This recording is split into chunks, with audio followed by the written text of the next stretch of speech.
এক সময় ভারতবর্ষ শাসিত হতো এক সাম্রাজ্যের দ্বারা, যার নাম আজও ইতিহাস কাঁপিয়ে তোলে, মোগল সাম্রাজ্য।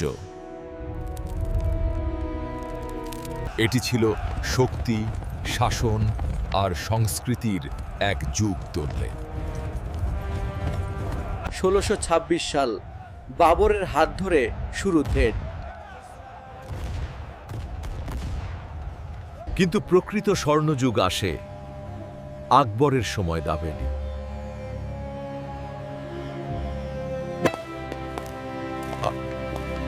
আকবর ছিলেন একজন প্রকৃত রাষ্ট্রনায়ক করেন।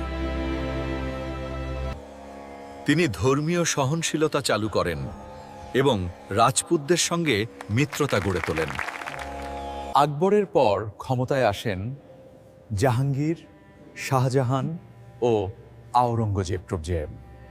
স্থাপত্যে, শিল্পে, সাহিত্যে মোগল দরবার হয়ে ওঠে বিশ্বের অন্যতম সমৃদ্ধ রাজদরবার কোচে। শাহজাহানের আমলে নির্মিত হয় তাজমহল, লালকেল্লা, জামে মসজিদ, পার্তামর। সম্রাট আওরঙ্গজেবের শাসনে সাম্রাজ্যের সীমানা বেড়েছিল ঠিকই, কিন্তু ভেতর থেকে দুর্বল হয়ে পড়েছিল রাষ্ট্র। পশ্চিমবঙ্গ আওরঙ্গজেবের মৃত্যুর পর মোগল সিংহাসন হয়ে ওঠে দুর্বল, সামরিক শক্তি ভেঙে পড়ে কদরে। নাদির শাহের দিল্লি আক্রমণ মোগল সাম্রাজ্যের মর্যাদাকে চূড়ান্ত আঘাত করে।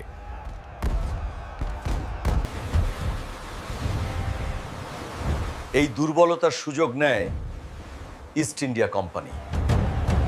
শেষ সম্রাট বাহাদুর শাহ জাফর চোয়ারার 1857 সালের সিপাহী বিদ্রোহের পর ব্রিটিশদের হাতে বন্দী হন।